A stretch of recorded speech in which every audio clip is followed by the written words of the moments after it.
हिंदुओं के जिस मंदिर पर लोगों की सबसे ज्यादा आस्था है, उस तिरुपति बालाजी मंदिर में ऐसा अनर्थ हुआ कि पूरा हिंदू समाज हिल गया।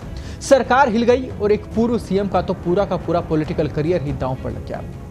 और बात करोड़ों हिंदुओं के स्वाभिमान की है, करोड़ों हिंदुओं की आस्था की है और भगवान बालाजी की है। मंदिर के लड्डुओं में जानवरों की चर्बी कौन मिला सकता है? पैसों के लिए ऐसा घिनौना पाप कौन कर सकता है? आखिर क्यों और कौन कर रहा था ऐसा? क्या आप जानते हैं ऐसा क्यों हुआ? इस मामले में एक और अब बड़ा खुलासा हुआ है। बात यह भी सामने आ रही है कि ये सब एक सरकार और उसके अफसरों की जिद के कारण हुआ। खुद चंद्रबाबू नायडू ने गंभीर आरोप लगाए।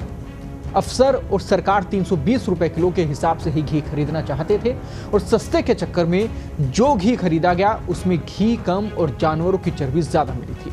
चर्बी ने आस्था पर ऐसी चोट की है कि कोहरा मच गया। तिरुपति बालाजी मंदिर में लड्डुओं के प्रसाद को साक्षात भगवान का प्रसाद कहा जाता है।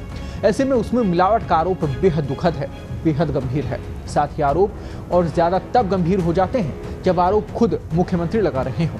आंध्र प्रदेश के विश्व प्रसिद्ध तिरुपति बालाजी मंदिर में मिलने वाले प्रसाद के लड्डू में मिलावट को लेकर पूरे देश में गुस्सा है।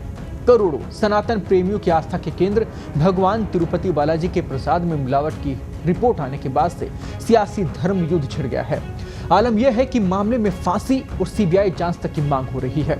दरअसल आंध्र प्रदेश के सीएम चंद्रबाबू नायडू ने कि पिछले जगनमोहन रेड्डी सरकार पर आरोप लगातार बढ़ते चले गए। उन्होंने पिछली सरकार पर मंदिर में प्रसाद में घी की जगह मछली का तेल और जानवरों की चर्बी मिलाने जाने के आरोप के बाद ये विवाद शुरू हुआ। वहीं वाईएसआर कांग्रेस के अध्यक्ष और आंध्र के पूर्व सीएम जगनमोहन रेड्डी ने नायडू पर पलटवार करते हुए कहा कि अपनी सरकार के 100 दिन की नाकामी छुपाने के लिए चंद्रबाबू नायडू भगवान के नाम पर राजनीति कर रहे हैं, क्योंकि उनके सभी आरोप निराधार है। अब इस पूरे मामले में देश भर के संतों में भी नाराजगी देखी जा रही है। संत कह रहे हैं कि आस्था से खिलवाड़ बर्दाश्त नहीं करेंगे। जुलाई में लिए गए प्रसाद के सैंपल में इसकी पुष्टि भी हुई है। सीएम नायडू ने कहा कि जगन मोहन सरकार ने करोड़ों हिंदुओं की आस्था के साथ खिलवाड़ किया। उन्होंने कहा कि मेरी सरकार आने के बाद इस पर रोक लगाई गई है।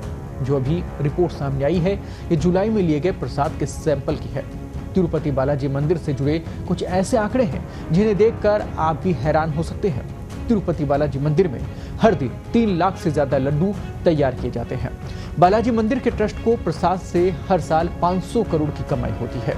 इस मंदिर में हर दिन 50,000 से ज्यादा श्रद्धालु दर्शन करने आते हैं। तिरुपति बालाजी मंदिर भारत का सबसे अमीर और दुनिया के सबसे अमीर मंदिरों में से एक है। मंदिर की कुल संपत्ति 3 लाख करोड़ की है, जो कई मल्टीनेशनल कंपनियों की संपत्तियों से भी ज्यादा है। इस खुलासे के बाद एक तरफ देश भर में सनातनियों के बीच आक्रोश दिख रहा है, वहीं सुप्रीम कोर्ट से लेकर हाई कोर्ट तक अर्जियां दी जा रही हैं। केंद्रीय मंत्री गिरिराज सिंह ने तो दोषियों को फांसी की सजा देने तक की मांग कर दी है। वहीं कांग्रेस ने भी सीएम नायडू पर सवाल खड़े किए हैं कि 3 महीने तक सीएम ने खुलासा क्यों नहीं किया। अब कांग्रेस ने सीबीआई की भी जांच की मांग की है।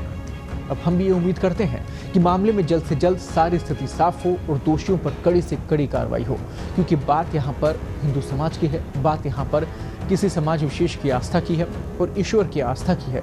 तो किसी भी इंसान को, किसी भी व्यक्ति को ये हक नहीं है कि किसी भी व्यक्ति समाज की आस्था के साथ वो खिलवाड़ करे। ऐसे में दोषियों के साथ कड़ा से कड़ा बर्ताव होना चाहिए, दोषियों पर कड़ी से कड़ी कार्रवाई होनी चाहिए।